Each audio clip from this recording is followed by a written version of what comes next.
잠깐만, 영상 가만히 있는 걸 찍어야 된단 말이야. 영상 가만히 좀 있어요. 예배 장소를 미리 정하고 단정한 복장을 하고 성경을 준비하고 모든 통신기기를 무음으로 변경하거나 전원을 끕니다. 예배를 드리는 동안 이동과 대화를 자제합니다. 하나님의 은혜를 기대하며 예배를 드립니다.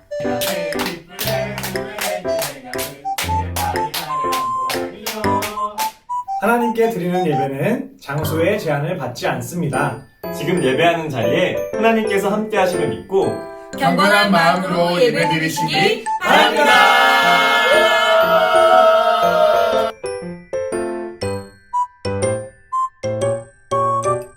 친구들 안녕.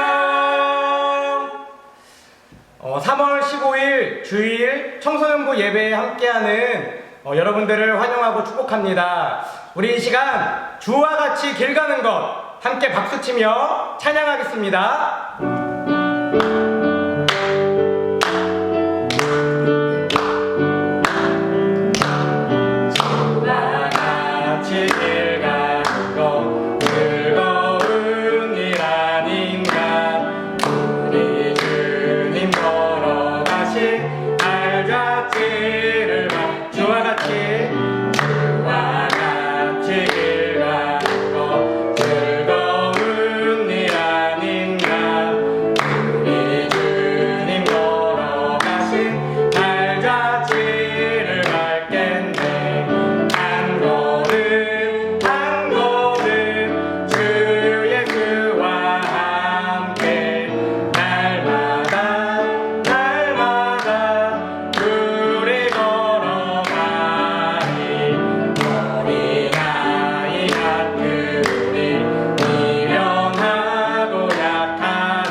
우리 이 시간 찬양할 때는 이 땅 가운데에 하나님의 나라가 이루어지기를 간절히 사모하는 마음으로 또 이 땅 가운데에 제가 하나님의 나라를 이루겠습니다라는 고백과 선포를 담아서 그리스도의 계절 함께 찬양하겠습니다.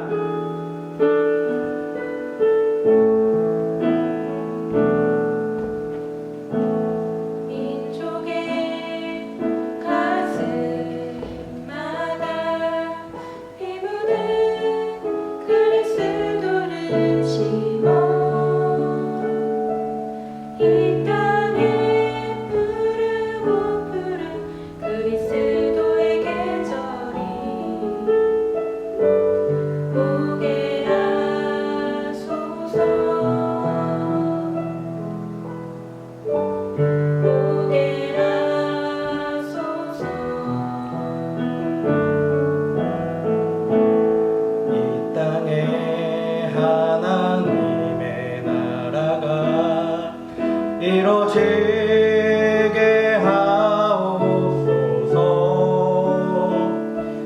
모든 사람의 마음과 교회와 가정에도 하나님 나라가 임하게 하여 주소서.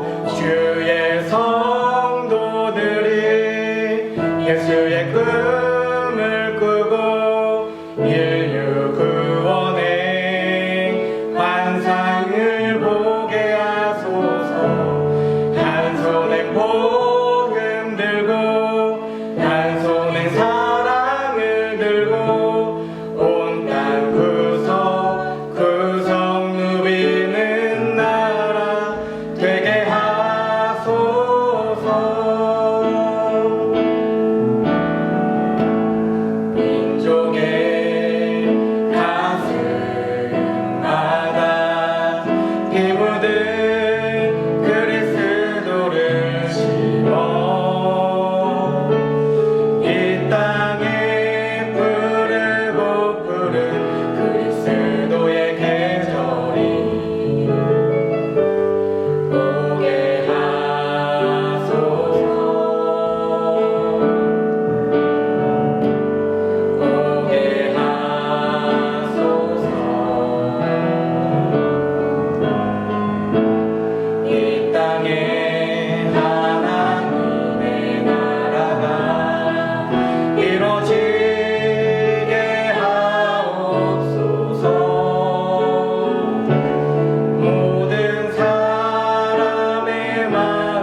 꺼지지 않으니 하늘을 열고 보소서. 이곳에 임재하소서. 주님을 기다립니다. 기도의 향기가 하늘에 닿으니 주여 임재하여 주소서. 이곳에 오셔서 이곳에 앉으소서. 이곳에서 드리는 예배를 받으소서.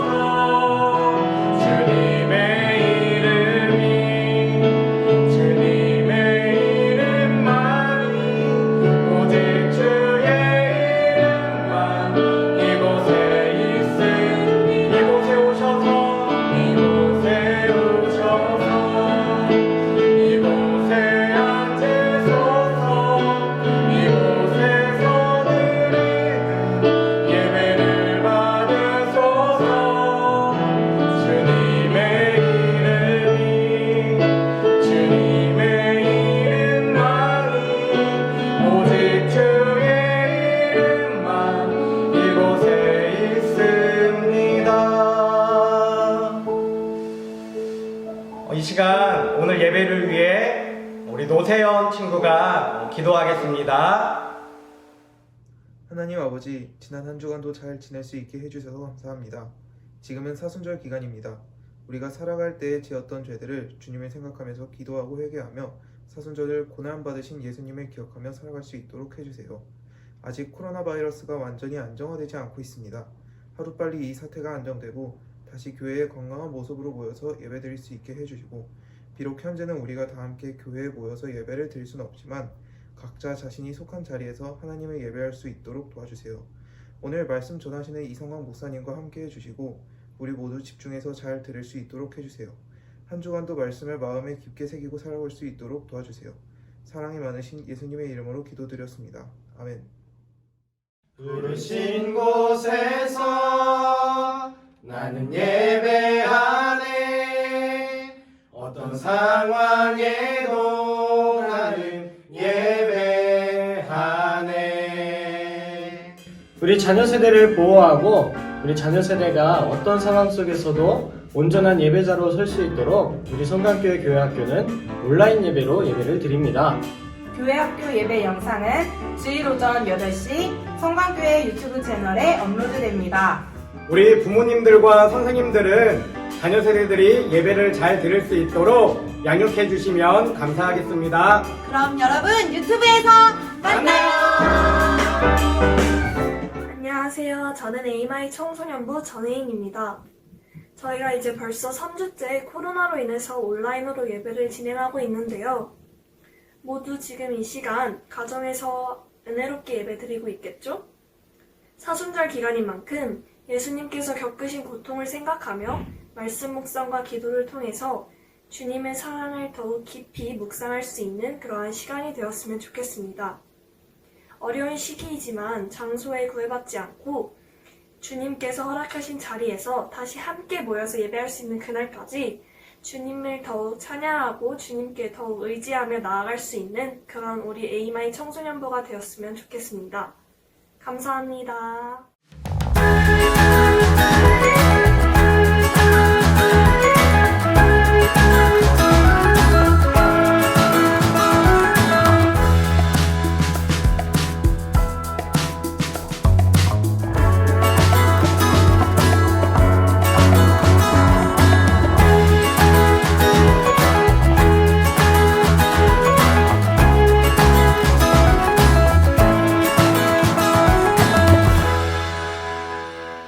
오늘은 창조, 우리는 하나님의 작품입니다 라는 제목으로 함께 말씀을 나누고자 합니다. 먼저 오늘의 본문 말씀인 에베소서 2장 10절과 창세기 1장 27절 말씀을 우리가 한 목소리로 함께 읽도록 하겠습니다. 우리는 하나님의 작품입니다. 선한 일을 하게 하시려고 하나님께서 그리스도 예수 안에서 우리를 만드셨습니다. 하나님께서 이렇게 미리 준비하신 것은 우리가 선한 일을 하며 살아가게 하시려는 것입니다. 하나님이 당신의 형상대로 사람을 창조하시되 곧 하나님의 형상대로 사람을 창조하셨다. 하나님이 그들을 남자와 여자로 창조하셨다. 아멘. 여러분, 라이온 킹이라는 만화 영화를 알고 있나요? 동물의 왕국을 다스리는 사자에 관한 이야기입니다. 무파사가 다스리던 평화로운 왕국이 왕위를 호시탐탐 노리던 그의 동생 스카에 의해 뒤죽박죽이 되어버립니다. 왜냐하면 스카가 음모를 꾸며서 무파사의 후계자였던 그의 아들 신바를 위기에 몰아넣었고 아들을 살리려던 무파사를 무참하게 죽인 후 왕국을 차지해버렸기 때문입니다. 구사일생으로 살아나 멀리 도망간 신바는 자신이 왕국의 후계자라는 정체성을 까맣게 잊어버린 채 왕의 삶과는 동떨어진 연약하고 무료한 삶을 살아가고 있었습니다. 그런데 세월이 흘러 신바가 어른이 되었을 때 어릴 적 친구였던 암사자와 아버지 무파사의 제사장이었던 원숭이를 우연히 만나게 됩니다. 그리고 그들은 신바에게 이제 왕국으로 돌아가 스카를 물리치고 왕위를 다시 찾으라고 이야기합니다. 하지만 자신의 정체성을 잃어버린 신바는 그럴 용기가 없었고 큰 두려움과 혼란에 빠지게 되었습니다. 그러던 어느 날 혼란에 빠져있던 신바에게 아버지 무파사의 형상이 나타나 이렇게 말했습니다. Remember who you are. 이것은 내가 누구인지를 기억하라라는 말이었습니다. 이 말을 듣고 용기 100배해져서 돌아온 신바는 스카와 그의 잔당들을 물리치고 왕위를 되찾았으며 왕국에는 평화가 다시 찾아오게 되었습니다. 여러분, 자신이 왕의 후계자라는 사실을 잃어버리고 연약하고 또 무료한 삶을 살아가던 신바에게 다시 왕이 될 수 있다고 도전과 용기를 준 것은 무엇이었습니까? 그것은 Remember who you are. 내가 누구인지를 기억하라라는 무파사의 한마디 말이었습니다. 그런데 저는 영화를 보며 내가 누구인지를 기억하라 라는 이 말이 오늘날 그리스도인이라는 그 정체성을 잃어버리고 살아가는 저에게 또 우리에게 예수님이 하시는 말씀처럼 들렸습니다. 여러분은 그리스도인이라는 정체성을 가지고 또 그리스도인답게 살아가고 있습니까? 로마서 12장 2절의 말씀처럼 이 세대를 본받지 말라라는 예수님의 말씀에 순종해 세상이 아니라 하나님만을 사랑하는 인생으로 살아가고 있습니까? 만약 그렇지 못하다면 우리가 누구인지, 우리가 어떤 존재인지, 우리가 어떻게 살아가야 하는지 우리의 정체성을 다시 한번 점검해 봐야 합니다. 그렇다면 우리 그리스도인의 정체성은 무엇입니까? 에베소서 2장 10절 상반절 말씀을 함께 읽겠습니다. 우리는 하나님의 작품입니다. 오늘 본문에 우리는 하나님의 작품이라고 분명하게 기록하고 있습니다. 여러분, 작품이 무엇인가요? 작가가 최선의 노력을 다해 가장 아름답게 만들어낸 것을 작품이라고 합니다. 작품은 작가의 자랑이며 자부심입니다. 작가는 어딜 가든지 자신의 작품을 자랑스러워합니다. 그런데 오늘 본문에 우리가 하나님의 작품이라고 분명하게 기록하고 있습니다. 이것은 우리 한 사람 한 사람이 하나님의 자랑이며 하나님의 자부심이라는 것을 의미합니다. 또한 이 사실을 뒷받침해주는 말씀이 창세기 1장 27절 말씀에 기록되어 있습니다. 하나님이 당신의 형상대로 사람을 창조하셨으니 곧 하나님의 형상대로 사람을 창조하셨다. 인간은 다른 피조물들과는 달리 하나님의 형상대로 창조되었다는 것입니다. 그동안 이 단어의 의미를 해석하기 위해 수많은 학자들이 다양한 이론들을 제기해 왔습니다. 첫 번째는 하나님의 속성과 본질을 닮은 존재로 창조되었다라는 주장입니다. 이것은 인간이 창조주 하나님과 정신적으로, 영적으로 교제할 수 있는 그 자질을 소유하고 있다는 것을 의미합니다. 인간이 가지고 있는 양심, 이성, 윤리적 결단 능력, 자유의지, 자의식, 도덕성 등이 바로 인간이 하나님의 형상대로 창조되었다는 증거인데, 이러한 요소들은 인간으로 하여금 하나님을 닮아가게 만드는 자연적인 특성이라는 것입니다. 둘째는 하나님과 신체적으로 닮은 존재로 창조되었다는 주장입니다. 형상이라는 단어의 원래 의미는 어떤 다른 것을 본떠서 만든 모상이라는 것을 뜻하는데, 인간은 하나님의 외형적이고 육체적인 모습을 닮은 존재다라는 것을 의미한다는 것입니다. 한 구약학자는 인간이 하나님의 형상을 닮았다는 것을 인간의 직립과 관련시키며 다른 동물들은 땅을 기어서 움직이는데 인간이 곧게 서서 움직이는 이 형상이 바로 하나님의 뛰어난 외모를 닮았다라고 이야기하기도 합니다. 이처럼 형상에 대해 여러 의견이 있는데 우리가 집중해서 생각해 봐야 하는 것은 형상이라는 단어는 인간이 소유한 어떤 특성을 말하는 것이 아니라 인간 창조의 목적, 즉 하나님과 인간 사이에 특별한 관계성을 강조하고 있는 것으로 보아야 한다는 것입니다. 형상이라는 단어는 하나님과 인간 사이에 특별한 관계를 이야기하는데 세 가지의 의미를 가지고 있습니다.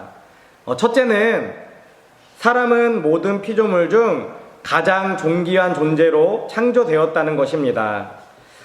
인간이 하나님의 형상으로 창조되었다는 것은 모든 인간은 평등하며 모두가 존엄하고 모두가 소중한 존재로 창조되었다는 것을 의미합니다. 인간은 하나님의 형상을 닮은 유일한 피조물로 다른 피조물들과는 비교할 수 없는 존귀한 존재이기 때문입니다. 둘째는 사람은 모든 피조물 중 하나님과 유일한 사귐의 파트너로 창조되었다는 것입니다. 마태복음 7장 7절에서 8절의 말씀입니다. 구하여라, 그리하면 하나님께서 너희에게 주실 것이다. 찾아라, 그리하면 너희가 찾을 것이다. 문을 두드려라, 그리하면 하나님께서 너희에게 열어주실 것이다. 구하는 사람마다 얻을 것이요, 찾는 사람마다 찾을 것이요, 문을 두드리는 사람에게 열어줄 것이다. 이것은 하나님과 인간 사이에 아주 특별하고 긴밀한 관계성을 의미하는 것입니다. 하나님의 형상으로 지음받은 인간만이 하나님의 음성을 들을 수 있고 하나님과 직접적으로 대화할 수 있기 때문입니다. 다른 피조물들이 갖지 못한 하나님과의 이런 직접적인 사귐의 기능은 인간에게만 허락된 유일한 특권인 것입니다. 세 번째는 사람은 모든 피조물에 대한 하나님의 대리 통치자로 창조되었다라는 것입니다. 창세기 1장 28절 말씀입니다. 하나님이 그들에게 복을 베푸셨다. 하나님이 그들에게 말씀하시기를 생육하고 번성하여 땅에 충만하여라. 땅을 정복하여라. 바다의 고기와 공중의 새와 땅 위에 살아 움직이는 모든 생물을 다스려야 하셨다. 하나님의 형상인 인간은 창조 세계에 대한 하나님의 통치권을 보존하도록 위임받은 하나님의 대리자이며 또 다른 피조물들을 다스리고 지배할 수 있는 그 특권을 가지고 있다라는 것입니다. 이처럼 하나님은 우리를 하나님의 형상으로 모든 피조물 중 가장 존귀한 존재로, 모든 피조물 중 하나님과 유일한 사귐의 파트너로, 모든 피조물에 대한 하나님의 대리 통치자로 창조하셨습니다. 우리는 이 사실을 기억하며 이 땅 가운데에 나는 하나님의 작품입니다. 나는 하나님의 형상대로 지음받은 너무나 귀한 존재입니다라고 결단하며 살아가는 저와 여러분이 되시기를 간절히 소망합니다. 마지막으로 하나의 이야기를 한 후 설교를 마치고자 합니다. 대학의 한 강사가 강의를 시작하기에 앞서 이 5만원짜리 지폐를 들고 이렇게 질문했다고 합니다. 이 5만원짜리 지폐를 갖고 싶은 분이 있습니까? 수많은 학생들이 손을 들어 제가 갖고 싶습니다라고 외쳤다고 합니다. 그러자 그 강사는 이 5만원짜리를 이렇게 구기고 뭉친 후에 다시 사람들에게 물어봤다고 합니다. 지금 이 모습에 돈이라도 갖고 싶은 사람들이 있습니까? 그러자 학생들은 계속해서 여전히 손을 들었습니다. 이번에는 그 강사가 이 돈을 바닥에 던지고 발로 밟고 완전히 뭉그러뜨린 다음에 다시 한번 같은 질문을 반복했습니다. 그럼에도 불구하고 그곳에 있던 학생들은 계속해서 이 돈을 갖고 싶다라고 손을 들었습니다. 그러자 그때 강사는 그 학생들을 향해 이렇게 이야기했습니다. 오늘 이 장면을 잊지 마십시오. 내가 이 돈에 무슨 짓을 했든 그것은 중요하지 않습니다. 이것은 여전히 5만원의 가치를 가지고 있기 때문입니다. 라고 말이죠. 비록 우리가 세상 가운데에 때로는 상처를 입고 다치고 무뎌지기도 합니다. 또한 죄의 유혹에 넘어져 좌절하고 실패할 때가 있습니다. 하나님을 향해 나아가고 싶은데 나의 힘으로는 도저히 나아가지 못하고 포기할 때가 너무나 많이 있습니다. 때로는 내가 너무나 무력해 보이고 하나님과는 관련이 없는 사람처럼 느껴질 때도 있습니다. 그러나 중요한 것은 이 5만원이 구겨지고 더러워져도 그 가치를 여전히 가지고 있는 것처럼 우리는 하나님의 형상대로 지음받은 하나님의 아름다운 작품이라는 것입니다. 이 사실을 기억하면서 어느 때이든지 하나님을 바라보고 나는 하나님의 작품입니다. 나는 하나님의 형상대로 지음받은 하나님의 소중한 존재입니다. 나는 하나님의 자랑거리입니다. 이 고백을 가지고 살아가는 저와 여러분이 되시기를 간절히 소망합니다. 우리 함께 기도하겠습니다. 사랑하는 하나님 감사합니다. 오늘도 주님의 은혜 가운데에 저희들 주님을 찬양하며 또 예배하며 하나님 앞에 나아갑니다. 하나님 이 시간 간절히 원하옵기는 오늘 말씀을 통해 함께 나눈 것처럼 우리 친구들 한 사람 한 사람이 나는 하나님의 작품입니다. 나는 하나님의 형상대로 지음받은 너무나 존귀한 존재입니다라고 이 정체성을 가지고 이 세상 앞에 당당히 나아가는 귀한 그리스도인이 될 수 있도록 아버지의 은혜를 더하여 주시옵소서. 주님, 너무나 악한 세대 가운데에 저희들 살아갑니다. 좌로나 우로나 치우치지 않게 하시고 하나님의 형상을 가지고 하나님의 말씀을 쫓아 이 땅 가운데 승리하는 귀한 그리스도인들이 될 수 있도록 아버지의 은혜를 더하여 주시옵소서. 주님, 저희가 지금 코로나19로 인해 함께 예배하지 못합니다. 비록 우리가 몸은 떨어져 있지만 마음은 하나이듯이 우리가 이 시간 함께 집중해서 예배하며 나아갈 때에 하나님이 동일한 은혜를 주시고 동일한 깨달음을 주셔서 이 말씀을 가지고 한 주간 세상 가운데에 승리하는 인생이 될 수 있도록 아버지의 은혜를 더하여 주시옵소서. 이제는 우리를 위해 이 땅에 오신 예수 그리스도의 은혜와 독생자를 보내주신 하나님 아버지의 크신 사랑과 날마다 우리를 보호, 인도, 승리케 하시는 성령님의 내주 교통하심이 이 시간 나는 하나님의 작품이며 하나님의 형상대로 지음받은 가장 존귀한 존재임을 기억하며 이 시대에 지지 않고 복음의 능력으로 살아가기를 결단하는 에이마이 청소년들과 교사들 위해 지금부터 영혼까지 함께 하옵시기를 간절히 축원하옵나이다.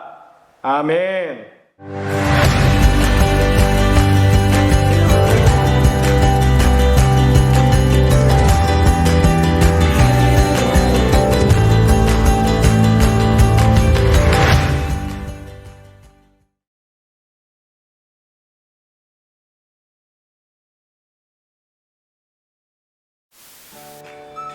여러분, 오늘 예배 잘 드렸나요? 네, 오늘도 온라인 예배 미션이 2가지 준비되어 있습니다. 첫 번째, 제가 설교를 시작하며 라이온킹에 대한 이야기를 들려드렸습니다.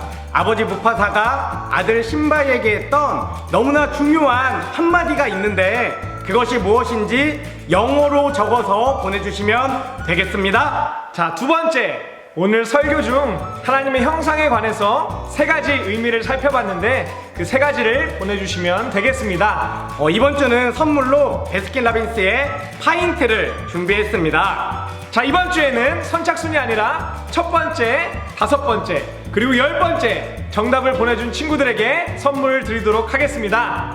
정답을 아시는 친구들은 여기 보이는 번호로 정답을 보내주세요. 자, 그럼 이번 주에도 우리 예수님의 고난을 묵상하며 예수님과 깊은 교제 누리시는 우리 AMI 청소년부 되시길 바랍니다. 안녕!